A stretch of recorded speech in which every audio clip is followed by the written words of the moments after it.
کہ انسان کے اوپر رنگ چڑھ جائے.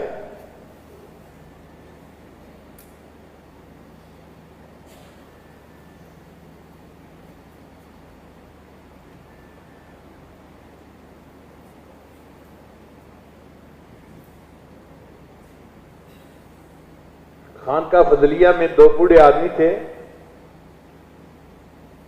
تو وہ بیٹھے ایک دوسرے سے جھگڑ رہے تھے. ایک بوڑھا دوسرے کا گریبان پکڑ کے کھینچتا اور کچھ کہتا، پھر وہ اس کا گریبان پکڑ کے کھینچتا. اب لوگ حیران تھے کہ دونوں بہت نیک متقی آدمی ہیں اور بڑی عمر کے ہیں، بوڑھے ہو گئے، اور مسجد میں بیٹھ کے یہ آپس میں کیوں الجھ رہے ہیں. تو ایک بندہ قریب ہوا دیکھنے کے لیے، تو اس نے کیا دیکھا کہ ان دونوں میں سے ایک نے کہہ دیا تھا اللہ میرا ہے، اللہ میرا ہے. تو جب اس نے یہ کہا نا کہ اللہ میرا ہے، تو دوسرے سے برداشت نہیں ہو سکا. اس نے اس کا گریبان پکڑ کے جھنجھوڑا اور کہا نہیں اللہ میرا ہے. اب وہ کہتا تھا اللہ میرا ہے، کبھی یہ کہتا تھا اللہ میرا ہے. آپ بتائیں ان دونوں کے دلوں میں اللہ کی محبت کا کیا حال ہوگا. اللہ میرا ہے اور اللہ میرا ہے، تو محبت کی پھر یہ کیفیت ہو جاتی ہے.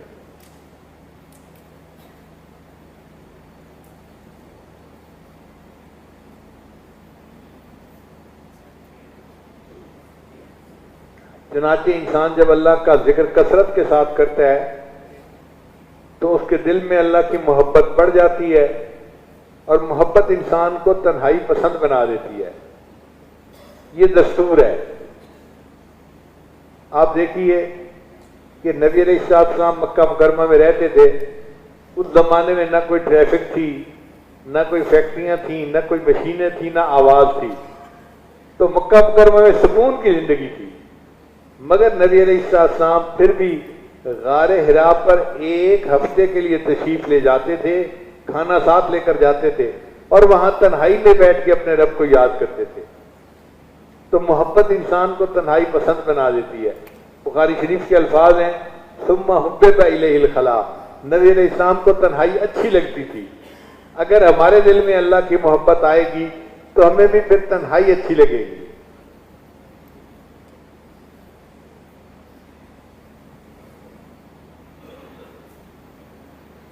پھر بندے کا دل چاہتا ہے کہ اپنے محبوب کے ساتھ رہے. تو بندہ اللہ کے ساتھ کیسے رہ سکتا ہے؟ اللہ کا ذکر کثرت سے کرنے سے. چنانچہ حدیث مبارکہ میں ہے کہ اللہ تعالیٰ نے فرمایا اتحب ان اسکن معک فی بیتک یا موسیٰ. اے موسیٰ علیہ السلام، کیا آپ اس بات کو پسند کرتے ہیں کہ میں آپ کے ساتھ آپ کے گھر میں رہوں؟ اب موسیٰ علیہ السلام تو اللہ کے عاشق تھے، محب تھے. جب انہوں نے یہ پیغام سنا فخر للہ ساجدہ، غش کھا کے گر گئے. جب طبیعت سنبھلی تو انہوں نے اللہ سے پوچھا کیف تسکن معی فی بیتی، اے اللہ آپ میرے ساتھ میرے گھر میں کیسے رہ سکتے ہیں؟ اللہ تعالیٰ نے جواب دیا انا جلیس مع من ذکرنی. اے موسیٰ علیہ السلام، جو بندہ میرا ذکر کرتا ہے میں اس کا ہم جلیس ہوتا ہوں. وہ جتنی دیر ذکر کر رہا ہوتا ہے میں اس کے ساتھ ہوتا ہوں. تو جب محبت کے وجہ سے انسان کا دل چاہے کہ اللہ کے ساتھ وقت گزاروں تو سالک ذکر کرتا ہے ایسے جیسے وہ اللہ کے ساتھ وقت گزار رہا ہو.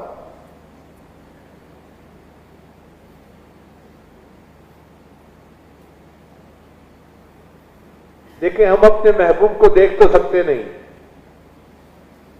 جسمانی طور پہ مل تو دنیا میں سکتے نہیں، تو پھر ہم عاشق اگر ہیں تو اپنا وقت کیسے گزاریں؟ پھر اللہ کا نام کا تذکرہ کر کے اپنے دل کو تسلی دے. چنانچہ شاعر کہتے ہیں دید مجنوں راہ رکھے صحرا نورد، درمیان بادیا بنشستہ فرد. ایک مسافر نے دیکھا کہ صحرا میں ایک جگہ مجنوں بیٹھا ہوا ہے، کردہ صفحے ریگ انگشتاں قلم. اس نے ریت کو تو صفحہ بنایا ہوا ہے اور اپنی انگلی کو اس نے قلم بنایا ہوا ہے. می زند با عشق خونی فی رقم. اور وہ بیٹھا ہوا اس ریت کے اوپر کچھ لکھ رہا ہے، لکھتا ہے پھر مٹا دیتا ہے، پھر لکھتا ہے پھر مٹا دیتا ہے. تو وہ بندہ قریب ہوا اور اس نے کہا گفت اے مجنون شیدا چیست این، اے مجنون تو یہ کیا کر رہا ہے؟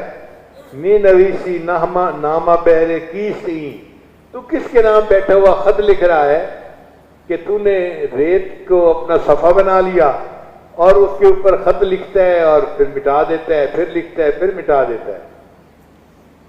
گفت مشق نام لیلا می کنم، مجنون نے جواب دیا کہ دیکھے میں تو اپنی محبوبہ کا نام بار بار لکھ رہا ہوں، خاطر خضرات تسلی می دہم، اس کا نام لکھنے سے مجھے تسلی ہو جاتی ہے، میں بار بار محبت سے اس کا نام لکھتا ہوں اور اپنے دل کو تسلی دے دیتا ہوں۔ کیوں میسر نیست من را کام او، عشق بازی می کنم با نام او، کیونکہ مجھے اپنے محبوب حاصل تو نہیں اس کی ملاقات، لہذا میں اس کے نام سے لکھ لکھ کے اپنے دل کو بیٹھا تسلی دے رہا ہوں۔ یہی حال مومن کا ہے کہ وہ دنیا میں اللہ تعالیٰ کو دیکھ تو سکتا نہیں، ملاقات تو ہو نہیں سکتی، تو وہ اپنے دل کو تسلی کیسے دے؟ تو ہمیں فرمایا ہمارے بزرگوں نے کہ اللہ کا ذکر کثرت کے ساتھ کرو، جتنا اللہ اللہ اللہ اللہ کرتے رہو گے دل کو تسلی ملتی رہے گی اور دل کو سکون آ جائے گا۔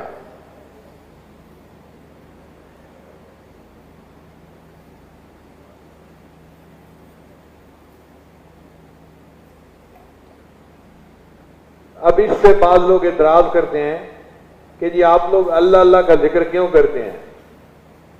وہ کہتے ہیں ذکر کرنا چاہیے سبحان اللہ الحمدللہ، وہ بھی ٹھیک ہے،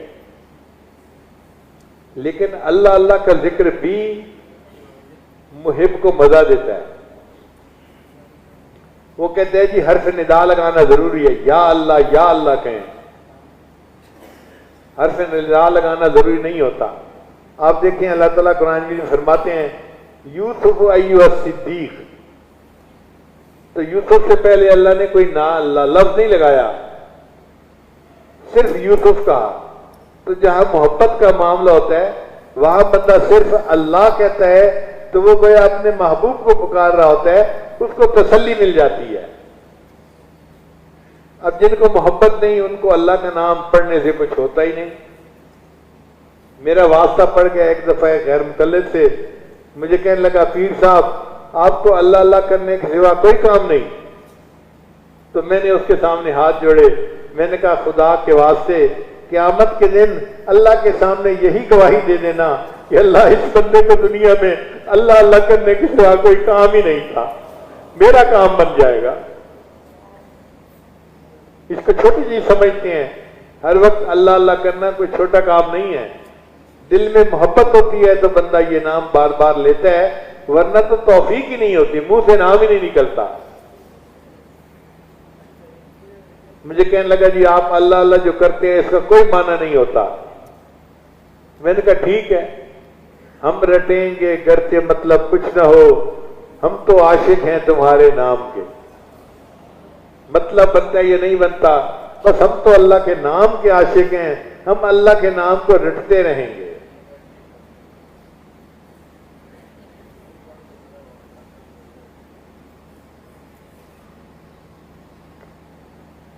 پھر کہنے لگا کہ اچھا کہیں اللہ کے نام کا ذکر کرنے کا حکم ہے؟ میں نے کہا بالکل حکم ہے۔ اللہ فرماتے ہیں وَاذْكُرِ اسْمَ رَبِّكَ، ذکر کر اپنے رب کے نام کا۔ میں نے کہا بتاؤ رب کا نام کیا ہے؟ کہتے ہیں اللہ۔ میں نے کہا پھر دیکھو اللہ کا ذکر کرنے کا حکم ہے یا نہیں؟ کہنے لگا اچھا کوئی اور آیت بتائے۔ میں نے کہا اللہ فرماتے ہیں فی بیوت اذن اللہ ان ترفع ویذکر فی حسنہ، اور اس میں ذکر کیا جاتا ہے اللہ کے نام کا، تو اللہ کے نام کا ذکر کیا جانا مسجد میں قرآن مجید سے ثابت ہے۔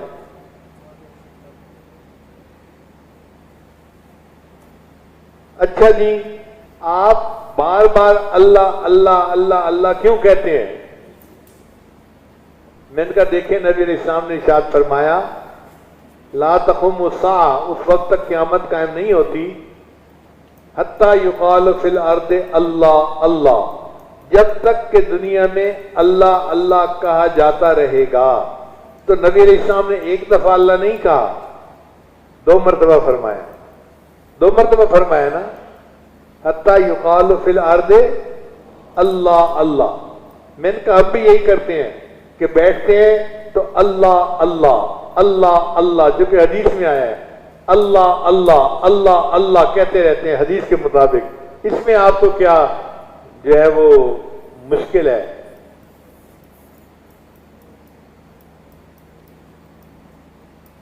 پھر کہنے لگا جی آپ باتیں بہت کرتے ہیں۔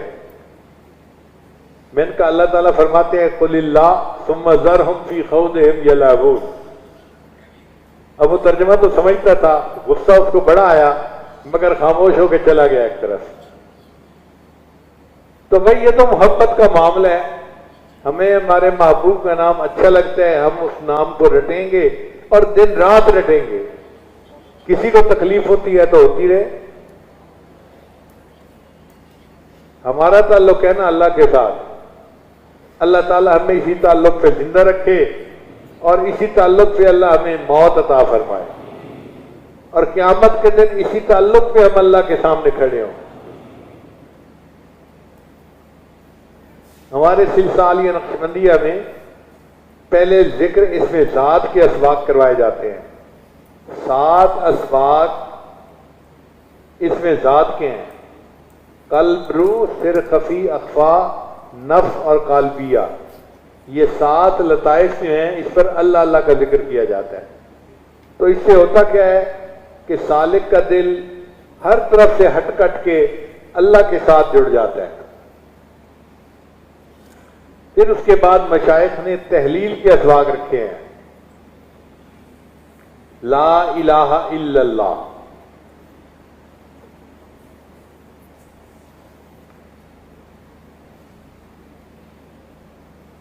یہ لا الہ الا اللہ کیا ہے؟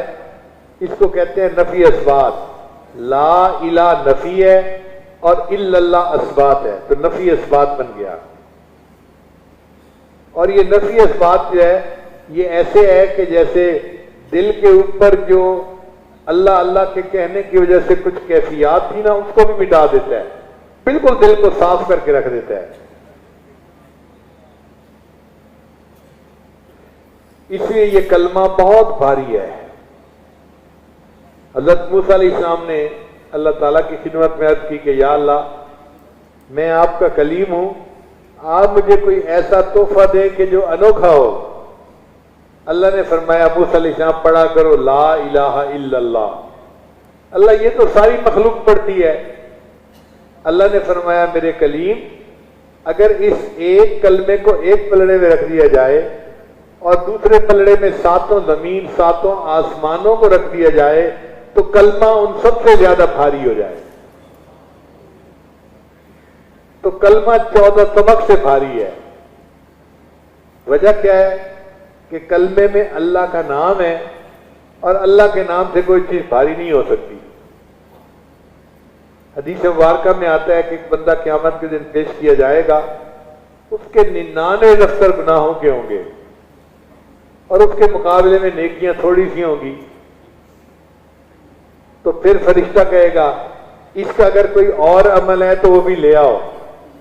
تو ایک چھوٹی سی برکی، چھوٹا سا کاغذ کا ٹکڑا، وہ اس کے نیکیوں کے پلڑے میں ڈالا جائے گا، اور وہ اتنا بھاری ہوگا کہ 99 دفتر گناہوں سے زیادہ بھاری ہوگا، اور وہ بندہ جنت جانے کے قابل بن جائے گا۔ تو جب کہا جائے گا جی کہ کاغذ پر کیا لکھا ہے کہ یہ اتنا بھاری نکلا، اس کاغذ پر اس نے جو کلمہ پڑھا تھا وہ عمل لکھا ہوگا۔ علماء نے کہا کہ یہ کلمہ اتنا بھاری ہے، اس کے مقابلے میں 99 دفتر گناہوں کے بھی تھوڑے ہو جائیں گے اور کلمہ ان سے بھاری ہو جائے گا۔ چنانچہ انسان کے جسم میں گناہ کرنے والے اعضاء 12 ہیں۔ انسان کے جسم میں گناہ کرنے والے اعضاء 12 ہیں۔ 2 آنکھیں، 2 کان، 2 ہاتھ اور 2 پاؤں، 4 ضرب 2، 8 اعضاء تو یہ بن گئے۔ اور باقی 4 اعضاء انسان کا دماغ، انسان کی زبان، انسان کا دل اور اس کی شرمگاہ۔ 8 اور 4 کتنے ہو گئے؟ تو 12 اعضاء ہیں جو گناہ کرتے ہیں، اور کلمہ جو ہے اس کے 12 حروف ہیں۔ لا الہ الا اللہ، لا کے کتنے حرف بنے؟ 2، الہ کے حرف بنے 3، اور اللہ کے بنے 3، اور اللہ کے بنے 4، تو 4 اور 6 10 اور 2 12، تو لا الہ الا اللہ کے 12 حروف بنتے ہیں۔ تو جو بندہ لا الہ الا اللہ کا ذکر کثرت کے ساتھ کرے گا، اللہ اس کے 12 اعضاء کے گناہوں کو معاف فرما دیں گے۔ بعض علماء نے کہا کہ نہیں، انسان کے سال کے 12 مہینے ہوتے ہیں، تو جو بندہ لا الہ الا اللہ کا ذکر کثرت کے ساتھ کرے گا، اس کے 12 حروف کے صدقے اللہ تعالیٰ پورے سال کے گناہوں کو معاف فرما دیں گے۔ اور کلمے کے الفاظ گنے جائیں تو یہ 7 بنتے ہیں۔ لا ایک لفظ، الہ دوسرا، الا اللہ یہ 4 ہو گئے، اور آگے محمد رسول اللہ 3 وہ، تو 4 اور 3 الفاظ کتنے بنے؟ تو کلمے کے الفاظ 7 بنتے ہیں۔ اور جہنم کے کتنے دروازے ہیں؟ قرآن مجید میں اللہ فرماتے ہیں لہا سبعۃ ابواب، اس کے 7 دروازے ہوں گے۔ تو 7 دروازے اس کے اور 7 الفاظ کلمے کے۔ جو بندہ کلمہ پڑھتا ہے، ایک ایک لفظ کے بدلے اللہ ایک ایک دروازے کو بند کر دیتے ہیں، لہذا کلمہ کو انسان کو اللہ تعالیٰ جہنم میں نہیں ڈالیں گے۔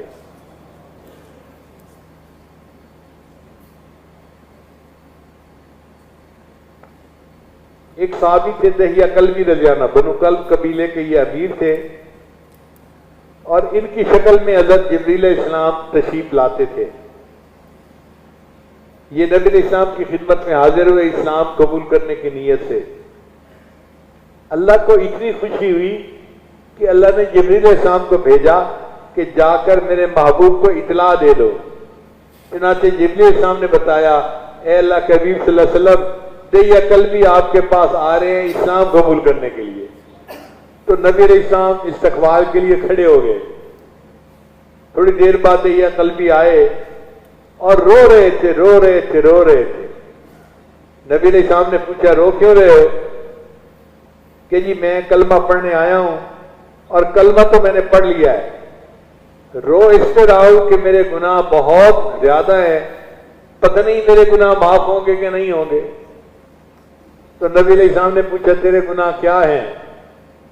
ان کا جی 60 سال میری زندگی کے گزر گئے، اور میں قبیلے کا سردار تھا، میں نے 60 سال اپنی من مرضی کی، ظلم کیے لوگوں کے اوپر، اور زیادتی کی، اور بدماشی کی، اور عیاشی کی، اور میں نے اپنی زندگی انہی کاموں میں گزار دی۔ تو 60 سال کے تو گناہ ہیں، اور اس کے علاوہ ایک گناہ اور ہے۔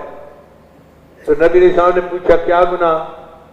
اے اللہ کے حبیب صلی اللہ علیہ وسلم، ہم عربوں کو گھر میں بیٹی کا پیدا ہونا اچھا نہیں لگتا تھا، لہذا ہم چھوٹی بچی کو زندہ دفن کر دیا کرتے تھے۔ میں چونکہ قبیلے کا سردار تھا، مجھے جب پتہ چلتا کہ فلاں گھر میں بیٹی پیدا ہوئی، میں اس گھر میں جاتا تھا اور اس چھوٹی معصوم بچی کو اٹھا کے گڑھا کھود کے اپنے ہاتھوں سے دفن کر دیتا تھا۔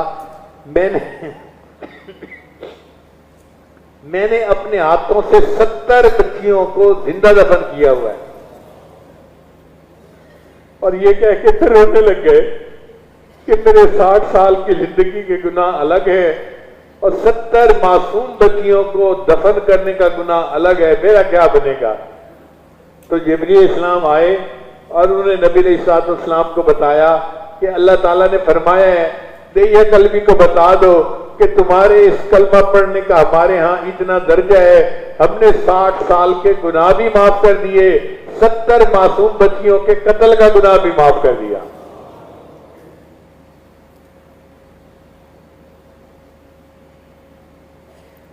اب کلمہ پڑھنے والے بندے کا معاملہ 2 ہستیوں کے ساتھ ہے، ایک اللہ کے ساتھ اور اس کے محبوب صلی اللہ علیہ وسلم کے ساتھ۔ اللہ تعالیٰ ارحم الراحمین ہے، اور نبی علیہ السلام رحمت للعالمین ہے۔ اللہ کیا ہے؟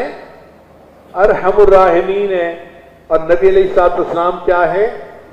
رحمت للعالمین ہے۔ اس کو شاعر نے کہا، خدایا تو کریمی و رسول تو کریم، صد شکر کے ہستیں میانے دو کریم۔ اے اللہ آپ بھی کریم ہیں اور آپ کے حبیب صلی اللہ علیہ وسلم بھی کریم ہیں، میرا 100 مرتبہ شکر ہے کہ میرا معاملہ دو کریموں کے درمیان ہے۔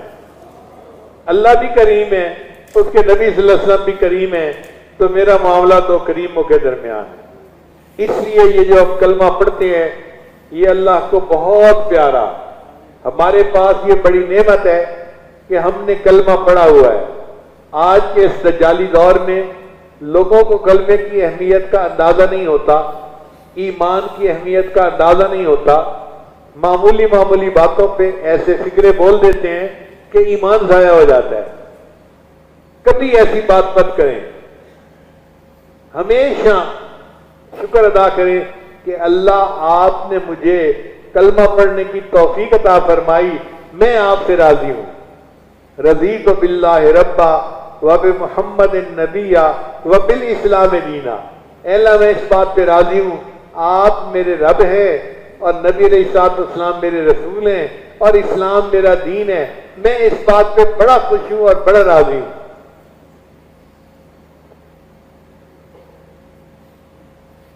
علماء نے لکھا ہے کہ جس طرح خاوند بیوی سے نکاح کرتا ہے نا، ایجاب و قبول ہوتا ہے، پھر اس کے بعد خاوند اپنی دلہن کو اپنے گھر لے آتا ہے، بالکل اسی طرح یہ کلمہ بھی ایجاب و قبول کی مانند ہے۔ جو بندہ کلمہ پڑھتا ہے وہ اللہ کے ساتھ ایک گہرا رشتہ جوڑ لیتا ہے، پھر اللہ اپنے اس بندے کو جنت میں لے کے جائیں گے۔ اس کی دنیا سے رخصتی ہوگی تو یہ بندہ کہاں جائے گا؟ جنت میں جائے گا۔ جیسے خاوند اپنے گھر میں سیج جو ہے وہ سجاتا ہے اور دلہن کو لاتا ہے خوشی خوشی سے، اللہ اس کلمہ پڑھنے کی برکت سے اپنے بندے کو دنیا سے جب وہ فوت ہوگا تو خوشی خوشی اللہ تعالیٰ اس کو جنت میں لے کر جائیں گے۔ اس لیے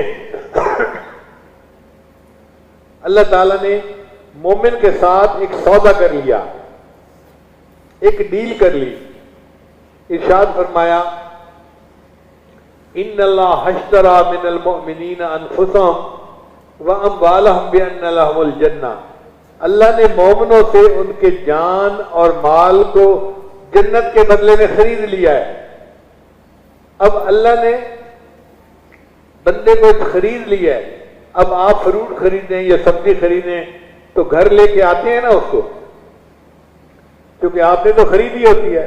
اب اللہ نے جب بندے سے اس کے جان اور مال کو خرید لیا تو اللہ اپنے بندے کو کہاں لے کے جائیں گے؟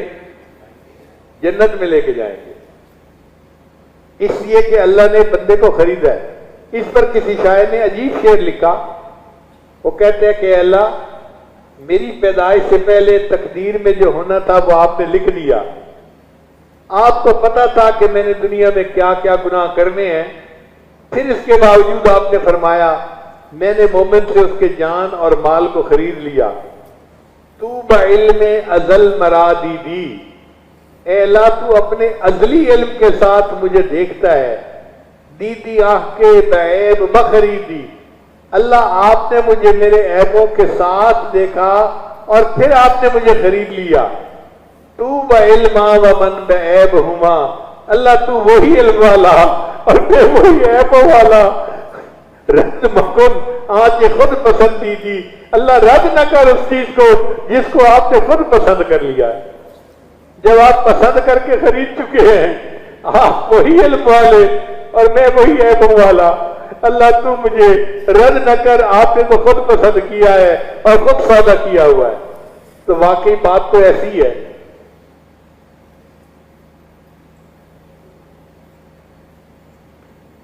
اسی لیے اللہ تعالیٰ کی اپنے کلمہ کو بندوں کے اوپر رحمت بہت وسیع۔ اللہ فرماتے ہیں کہ قیامت کے دن میں اپنے بندوں پر بہت زیادہ رحم فرماؤں گا۔ وَكَانَ بِالْمُؤْمِنِينَ رَحِيمًا، اللہ تعالیٰ قیامت کے دن بندوں پر اتنا رحم فرمائیں گے، ایمان والوں پر، کہ بندوں کے وہم و گمان سے بھی زیادہ حضرت قاری و طیب رحمۃ اللہ نے لکھا ہے کہ اللہ تعالیٰ بندوں پر اتنا رحم فرمائیں گے کہ ایک وقت آئے گا کہ شیطان بدبخت بھی سر اٹھا کر دیکھے گا اگر اتنے بڑے بڑے گناہگاروں کو معاف کر دیا گیا تو شاید مجھے بھی معاف کر دیا جائے.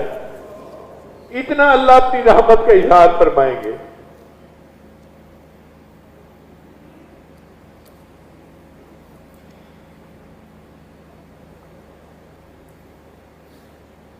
حضرت شبلی رحمۃ اللہ علیہ ان کے حالات میں ایک واقعہ لکھا ہے.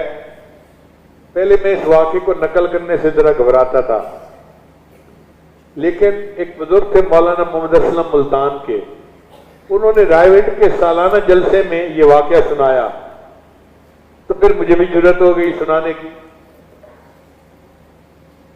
واقعہ اس طرح ہے کہ شبلی رحمۃ اللہ علیہ جا رہے تھے تو اللہ نے انہیں الہام فرمایا، شبلی کیا تو چاہتا ہے کہ میں تیرے عیب سارے بندوں کے اوپر ظاہر کر دوں، تجھے دنیا میں کوئی منہ لگانے والا نہ رہے.